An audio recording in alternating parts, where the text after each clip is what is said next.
সাপটা আসলে পাইপের অনেকটা ভিতরেই ঢুকে আছে। Hello guys, welcome back to my channel. কেমন আছো তোমরা? আশা করি ভালো থাকবে, আমিও ভালো আছি। তো আজ সকাল সকাল অজগর সাপের সাথে দেখা হয়ে যাবে ভাবতেও পারিনি। আমাদের খড়িকার জঙ্গলে এই প্রথমবার অজগর সাপ দেখা গেছে। তো দেখা যাক কত বড় সাপ বটে। চলো ফাইনালি বেরিয়ে পড়লাম সাপ দেখার জন্য।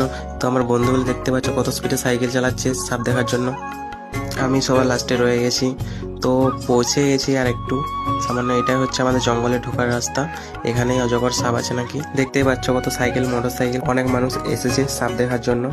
তো এটাই হচ্ছে ঢোকার রাস্তা, এইখানেই নাকি আছে। আর একটু যেতে হবে। একটা পাইপের মধ্যে দুটো অজগর সাপ ঢুকে আছে। এটাই সেই জায়গা যেখানে সাপটা আছে। তো দেখতেই পাচ্ছ কত মানুষ আছে সাপ দেখার জন্য। সাপ দেখতে গেলে এখানে লাইন দিতে হবে। তো আমি দাঁড়িয়ে পড়লাম লাইনে। তো সাপটাকে বের করানোর জন্য ফরেস্ট অফিসার এসেছে, বাকি আমাদের গ্রামের অনেকে এসেছে সাপটাকে বের করানোর জন্য। এই পাইপটির মধ্যে ঢুকে আছে অজগর সাপটি, দেখতেই পাচ্ছ। তো একেবারে ভিতরে চলে গেছে। ক্যামেরাটা অনেক জুম করা আছে, তাও কিভাবে আসছে না। সাপটা আসলে পাইপের অনেকটা ভিতরেই ঢুকে আছে। তো দেখো কিছু ফটো, এই ফটোটি দেখলে বুঝতে পারবে।